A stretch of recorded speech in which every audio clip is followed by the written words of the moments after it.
way, hoping that the court will intervene and extend Title 42 to help you all out of this situation that is brewing at the border? So look, I'm not going to get into any legal determinations or speculations or get ahead of the process here. DOJ is clearly leading this investigation. What I can tell you is what the Homeland Security has been doing. As you all know, Secretary Mayorkas was at the border just last week. He talked about how they are surging resources to the border, and we have additional robust planning underway. But we need Congress to give us the funds we've requested to do this in a safe, orderly, and humane way. And here's the thing: if Republican Congress are serious about protecting the border, if they are serious about securing the border, if they are serious about the challenges that we're currently seeing, that they should be able to get involved here and make sure that the men and women of the Department of Homeland Security have the resources they need, they are going to need to do their jobs. I know you guys are seeing some charts behind me, but again, just listing out, this is what is needed. This is what we're asking, that $3.5 billion of funding requests that we're asking of Congress. And also, this is what we have been doing to surge resources at the border to deal with, to address when Title 42 has to be lifted on Wednesday.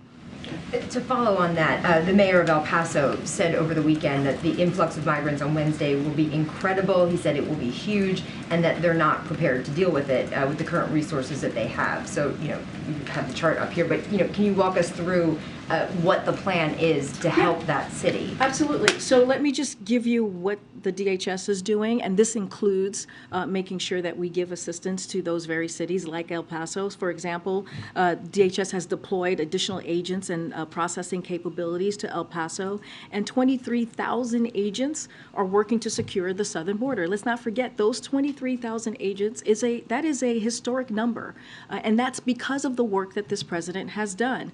And so that's the most ever that we've ever seen doing this work. And it's in addition to nearly 1,000 Border Patrol processing coordinators, DHS has also put in place technologies like linear ground detection systems and automated surveillance towers, and is increasing security at ports of entry. They're also adding 10 soft-sided CBP holding facilities.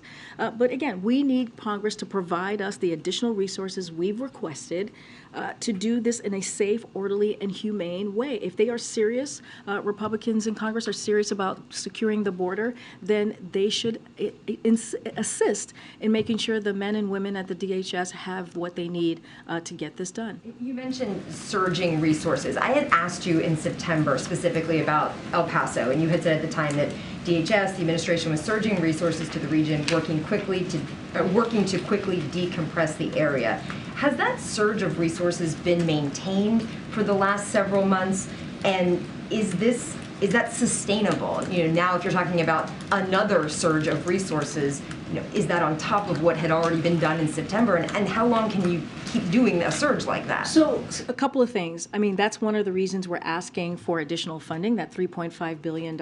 And look, that scale up air and ground transportation capabilities to move migrants from processing to less crowded Border Patrol sectors and quickly remove them if they don't have a legal basis to remain, as set up additional CBP funding, holding facilities, and speed up the processing time so individuals can have their asylum claims heard faster, hire more than 300 additional agents to join our force of 23,000 agents working to secure the border, secure additional technologies and equipment like automated processing systems, law enforcement radios, upgraded surveillance and inspection technologies, and much more. Increased support for border cities and towns like El Paso. Look, this is why we're asking Congress for this additional funding. Again, if Republicans in Congress are serious, if they want to help the men and women at the DHS, they certainly will assist and get this funding to us to get this additional support and resources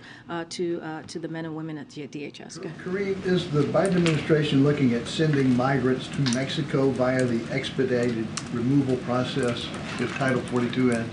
So look, I know there have been a lot of rumors, a lot of speculations. I'm not going to go off of everything. I wouldn't go off of everything